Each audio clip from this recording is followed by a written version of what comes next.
Hello student, हमारे YouTube channel excellent exam में मैं विवेक आपका फिर से स्वागत करता हूं। दोस्तों, आज हम लेकर आ चुके हैं कक्षा 12 जीव विज्ञान में पूरे बुक से 15 सबसे महत्वपूर्ण टिप्पणियां जो कि आपको बोर्ड एग्जाम 2023 में इससे आपके क्वेश्चन पूछे जाएंगे। और ये वो टिप्पणियां जो कि कम से कम 5 साल, 4 साल, 7 साल, 8 साल लगातार बोर्ड एग्जाम में आए हुए हैं। यानी दोस्तों, ये अगर 15 टिप्पणियां आप तैयार कर लेते हैं तो आपका बहुत सारे क्वेश्चन जो है आपके टिप्पणियां पर आपके सॉल्व हो जाते हैं।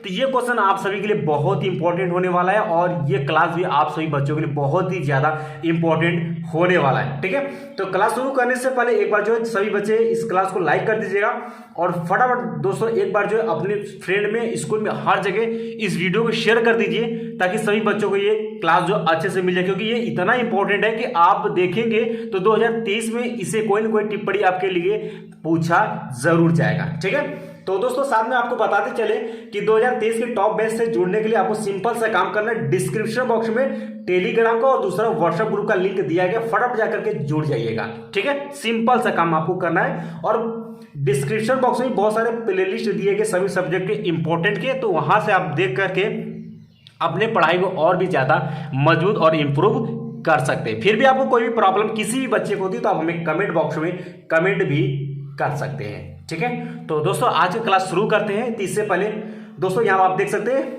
महत्वपूर्ण टिप्पणियां, पहला आपको यहाँ बात कर लेते हैं। इससे पहले आपको दोस्तों साथ में बताते चले कि बहुत ही जल्द यानी 15 अक्टूबर से हम नया बैच लेकर के आ रहे हैं, तो फटाफट आप लोग चैनल से बने रहिएगा और ये इंपॉर्टेंट क्लास चलेगा बिल्कुल शुरू से और पीडीएफ भी बिल्कुल फ्री में प्रोवाइड किया जाएगा और वही क्वेश्चन सेलेक्ट किया जाएगा जो कि आपके 2023 वाले पेपर में आपसे देखने के लिए मिलेंगे। ठीक है, चलिए शुरू करते हैं आज का क्लास। पहला पॉइंट अगर बात करें तो पहला हेडिंग है अनिषेक फलन क्या होता है। बोर्ड एग्जाम देख सकते हैं 14 में, 17 में, 18 में, 19 में, 20 में ये क्वेश्चन ऑलरेडी पूछा जा चुका है टिप्पणी लिखने के लिए। ठीक है, तो परिभाषा कहता है कि ऐसे फल, ध्यान सुनिएगा, ऐसे फल जिनका निर्माण बिना अंडाशय के होता है उसे अनिषेक फल कहते हैं। ठीक है, कारण क्या है कि ऐसे फल जिनका निर्माण जो है बिना अंडाशय के होता है उसे अनिषेक फल कहते हैं तथा फल के निर्माण की इस प्रक्रिया को अनिषेक फलन कहते हैं। जैसे आपका अंगूर हो गया, तरबूज हो गया, संतरा हो गया आदि आपके किस्में कहलाएंगे, अनिषेक फलन के उदाहरण आपके हो जाते हैं। क्लियर बात, ये इंपॉर्टेंट है, ये पूछा गया है। ठीक है, इसके बाद दोस्तों सेकेंड आपका टिप्पणी लिखने के लिए पूछेगा बहुभ्रूणता, वेरी इंपॉर्टेंट, 2010, 14, 15, 16, 18 में, 17, 18 में क्वेश्चन आ चुका है। ठीक है, आइए देखते हैं इसे भी। ठीक है, तो सेकेंड है आपका बहुभ्रूणता।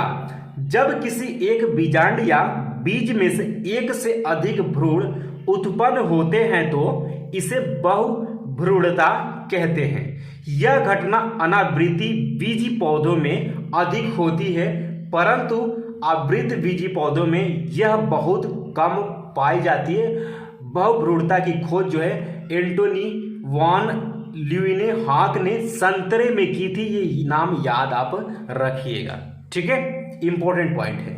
और ये तीसरा पॉइंट की बात कर लेते हैं दोस्तों। तीसरा जो है आपका सहप्रभाविता किसे कहते हैं, इस पर भी आपको टिप्पणी लिखने के लिए पूछा जाता है। ये भी आपका 4 से 5 साल क्वेश्चन पूछा गया है। ठीक है, परिभाषा कहता है कि जब किसी, ध्यान सुनिएगा, परिभाषा कहता है कि जब किसी कारक या जीन के एलील में से भी पूर्ण रूप से प्रभावी या अप्रभावी न होकर मिश्रित रूप से प्रभाव डालते हैं तो इसे सहप्रभाविता कहते हैं। जैसे मनुष्य के रुधिर वर्ग इसका उदाहरण हो जाता है। दोस्तों ये पढ़ाने के बाद इसका जो पीडीएफ है, ध्यान सुनिएगा, इसका जो पीडीएफ हम आपको डिस्क्रिप्शन बॉक्स में लिंक दे देंगे पीडीएफ का, आप सभी जो है डाउनलोड करके इसे पढ़ लीजिएगा। ठीक है, या फिर दोस्तों जो बच्चे टेलीग्राम से जुड़े हुए हैं, अगर जो बच्चे नहीं जुड़े फटाफट टेलीग्राम तुरंत जुड़ जाइएगा।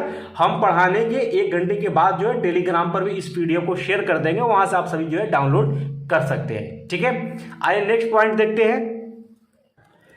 और दोस्तों इसमें ही कुछ ऐसे भी आपके टिप्पणियां हैं जो कि हर साल लगातार पूछे जा रहे हैं, तो उसे भी हम लोग आज के वीडियो में अच्छे से देख लेंगे। ठीक है, हम आपको बता दें वो सभी टिप्पणियां आपको तैयार करना ही करना है। ठीक है, यानी 15 तो आपको पढ़ने हैं, लेकिन कुछ ऐसे हैं जो कि लगातार बोर्ड एग्जाम में आ रहे हैं और 2023 में भी वो पूछा जाएगा। ठीक है, चौथा है आपका कि अपूर्ण प्रभाविता, वेरी इंपॉर्टेंट है, अपूर्ण प्रभाविता यानी परिभाषा कहता है कि जब विपरीत लक्षण के जोड़ों में, ध्यान सुनिएगा, जब विपरीत लक्षण के जोड़ों में एक लक्षण जो है, एक लक्षण दूसरे को पूरी तरह प्रभावित न कर सके तो इस घटना को अपूर्ण प्रभाविता कहते हैं। याद रखिए, बहुत ही सिंपल सा है, ठीक है। यानी कि जब विपरीत लक्षण के जोड़ों में एक लक्षण दूसरे को पूरी तरह प्रभावित न कर सके तो इस घटना को हम अपूर्ण प्रभाविता कहते हैं। अब दोस्तों ध्यान सुनिएगा, जैसे में आप यहाँ पर बिराबिलिस जलाया, ठीक है, और जलावा, ये आप एग्जाम्पल में देख सकते हैं। इसके दोस्तों आप यहाँ पर देख बनाएंगे, जैसे कि यहाँ पर हमने ले लिया एक लाल पुष्प और दूसरा हमने ले लिया सफेद पुष्प। लाल पुष्प RR, ठीक है, कैपिटल RR, और सफेद पुष्प जो हमने लिया स्मॉल RR लिया। दोनों में, ठीक है, दोनों का जब हम लोग रिएक्शन कराते हैं, यानी दोस्तों दोनों जोड़ों का जो रिएक्शन होती है, तो यहाँ जो बनता है, ये जो कलर निकल करके आती है, ठीक है, ये जो कलर निकल करके आती है गुलाबी निकल करके आती है, यानी कि कैपिटल R और स्मॉल R, और इसे हम बोलते हैं F1 पीढ़ी बोलते हैं। और ये जो क्रिया होती है स्वपरागण होती है, ठीक है, ये क्रिया जो होती है वो स्वपरागण होती है। तो इससे जो बनता है वह क्या होता है, इसके लाल गुलाबी सफेद, यानी एक संबंध दो संबंध एक का अनुपात यहां पर निकल करके आती है, ठीक है। इतना आपको दर्शा देनी है। इसके बाद दोस्तों पांचवें पॉइंट की तरफ बढ़ते हैं। पांचवा है आपका DNA फिंगरप्रिंटिंग या फिर DNA अंगुली छाप पर आपको टिप्पणी लिखने के लिए पूछा गया है। यानी दोस्तों ये इस बार 2022 में भी ये पूछा गया है कई सेट में, ठीक है, तो इसे भी आपको बहुत ही ध्यान से देखना है। या तो आपसे पूछेगा DNA फिंगरप्रिंट क्या होता है, इस पर टिप्पणी लिखने के लिए पूछ देगा, या फिर क्या होता है, या फिर आपसे इस तरीके से पूछेगा DNA अंगुली छाप क्या है, इसके बारे में बताइए, ठीक है। अब देखिए, ये सबसे पहली बात करें, NCERT का क्वेश्चन 2014 में, 15 में, 16 में, 17 में, 18 में, 19 में, 20 में, ये 21 में पेपर नहीं हुआ था, 22 में भी आया। यानी दोस्तों ये जो है आपका 2023 में 100% श्योर है, ठीक है, 100% श्योर, ये भी आपका पक्का आएगा।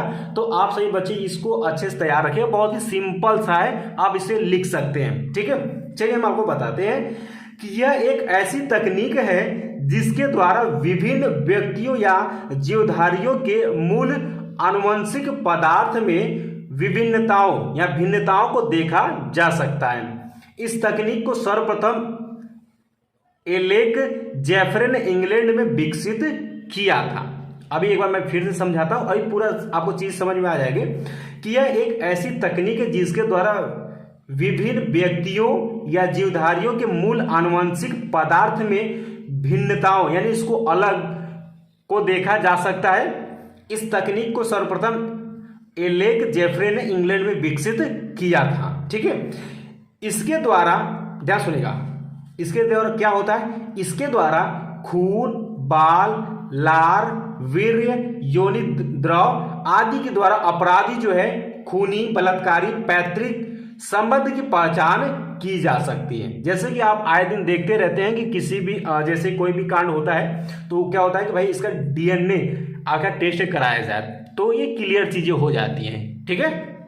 तो ये सभी चीजें जो होती है ये DNA फिंगरप्रिंट के माध्यम से हम अलग यानी इनमें हम भिन्नता निकाल सकते हैं और इसे हम पहचान सकते हैं। क्लियर बात। चलिए, ये मोस्ट इंपॉर्टेंट, ये आपका, ठीक है, ये मोस्ट इंपॉर्टेंट आपका टिप्पणी, इसको आप सभी अच्छे से तैयार रखिएगा। इसके बाद दोस्तों आगे बढ़ते हैं। अब दोस्तों अगला है ओपिओइड्स, ठीक है, इस पर भी आपको टिप्पणी लिखने के लिए पूछा गया है। आइए देखते हैं। यह एक नशीली दवाओं का समूह है। इसके अंतर्गत अफीम, हेरोइन, स्मैक, मॉर्फिन, कोडीन आदि नशीली औषधियां शामिल हैं। आमतौर पर इसका प्रयोग दर्द निवारक के रूप में किया जाता है। ये हमारे तंत्रिका तंत्र को प्रभावित करते हैं। यानी अब आइए अगला देखते हैं, इंटरफेरॉन। ये भी आपका वेरी इंपॉर्टेंट, ये कई साल एग्जाम में आया हुआ है। आइए देखते हैं। यह वायरस से संक्रमित कोशिकाओं द्वारा स्रावित एक ग्लाइकोप्रोटीन पदार्थ है जो इन कोशिकाओं को वायरस के संक्रमण से सुरक्षित रखता है। इसका प्रयोग रोग निवारक के रूप में किया जाता है। यह अंतःकोशीय विषाणुओं के गुणन को रोकता है, इसलिए इसे इंटरफेरॉन कहा जाता है। नाम से इंटर यानी अंदर के लिए बात हो रही है, इंटरफेरॉन कहा जाता है। क्लियर है बात? ठीक है, इसका दोस्तों आठवां हमारा आता है, आठवां है प्रतिरक्षा, इम्यूनिटी। ठीक है, ये भी आपका वेरी इंपॉर्टेंट, ये भी आपका 4 से 5 साल पूछा गया है इस पर टिप्पणी लिखने के लिए, प्रतिरक्षा। आइए देखते हैं, किसी प्राणी के शरीर में, ठीक है, किसी प्राणी के शरीर में शरीर द्वारा किसी रोग जनक के प्रति रोग उत्पन्न करने से रोकने की शक्ति को हम प्रतिरक्षा कहते हैं। एक बार मैं फिर से रिपीट करता हूं कि किसी प्राणी के शरीर में शरीर द्वारा किसी रोग जनक के प्रति रोग उत्पन्न करने से रोकने की शक्ति को प्रतिरक्षा कहते हैं। जैसे कि मान लेते हैं कोई भी आपको, जैसे मान लेते हैं बुखार आती है, ठीक है, तो एक बार जो शरीर उस बुखार, जो भी वायरस लगा रहता है, उसको रोकने की कोशिश करती है, तो जो रोकने की कोशिश करती है उसी को हम बोलते हैं प्रतिरक्षा बोलते हैं। क्लियर बात? जिस व्यक्ति के शरीर में यह शक्ति होती है उसे प्रतिरक्षित कहते हैं। क्लियर बात? आइए अगला पॉइंट देखते हैं।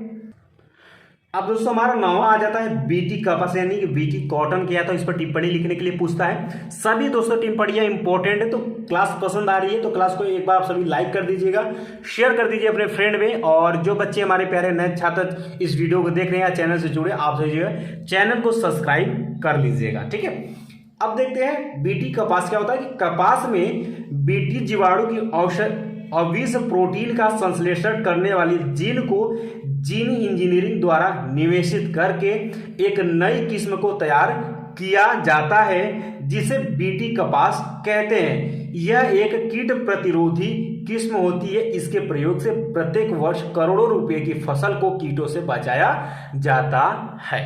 क्लियर हो गया कि बीटी कपास क्या होता है? आइए 10वां देखते हैं।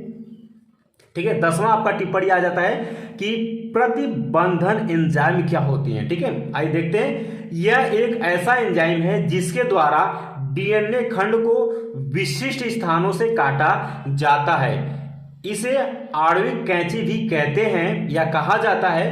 वह एंजाइम जो डीएनए को काटता है उसे प्रतिबंधन एंडोन्यूक्लियेज कहते हैं, जबकि डीएनए खंड को जोड़ने वाला एंजाइम लाइगेज होता है। यह है दोस्तों आपका प्रतिबंधन एंजाइम। क्लियर होगी बात? चलिए आगे देखते हैं। अगला है दोस्तों आपका 11वां है पीसीआर। आइए इसको भी देख लेते हैं। पीसीआर एक ऐसी विधि है जिसके द्वारा डीएनए अणु के खास भाग को प्रवर्धित करके जीन श्रृंखला की कॉपी की जाती है या जा सकती है। यह एक सीधा प्रयोग है जिसके द्वारा जीन श्रृंखला की कॉपी क्लोनिंग द्वारा तैयार की जा सकती है। यह है दोस्तों आपका पीसीआर। क्लियर बात? दोस्तों 11 टिप्पणी हो गए। आइए और जो शेष बचे हुए टिप्पणी उसको भी देख लेते हैं, और जो लास्ट वाली टिप्पणियां हैं वो इतनी इंपॉर्टेंट है कि इधर भी से वो लगातार जो है पूछे जा रहे हैं एग्जाम में। अब दोस्तों 12वां टिप्पणियां है हमारा, यानी 12वां टिप्पणी है कि बायोपायरेसी क्या है। इस पर टिप्पणी लिखने के लिए इसी तरीके से पूछता है कि इस पर ध्यान सुनेगा कि मल्टीनेशनल कंपनियों व दूसरे संगठन द्वारा किसी दूसरे देश की अनुमति व सहमति के बिना उस देश के जैविक संसाधन का उपयोग करना बायोपायरेसी कहलाता है। इतना ही सिर्फ आपको बायोपायरेसी में टिप्पणी लिखना है। ठीक है, इसके बाद दोस्तों 13वां है आपका कि पारजीवी जंतु पर आपको टिप्पणी लिखने के लिए पूछता है। आइए देखते हैं कि ऐसी जंतु जिसके डीएनए में एक अतिरिक्त जीन प्रवेश करा दिया जाता है उसे पारजीवी जंतु कहते हैं। यह जीन अपना लक्षण भी व्यक्त करता है, इससे एक नई प्रजाति का विकास होता है। जैसे आप यहां देख सकते हैं, एग्जाम्पल में लिखेंगे डॉली भेड़, कागा गाय, मीरा बकरी आदि इनके उदाहरण हैं। ठीक है, ये इंपॉर्टेंट, ये भी आपका कई बार पूछा गया है। इसके बाद दोस्तों 14वां है आपका, ये आपके सिलेबस में इस बार नहीं है। ठीक है, 14वां है आपका अम्लीय वर्षा, वेरी इंपॉर्टेंट, 2012, 13, 14, 16, 17, 18, 19 और 20 में आया हुआ है। आइए इसे भी देख लेते हैं।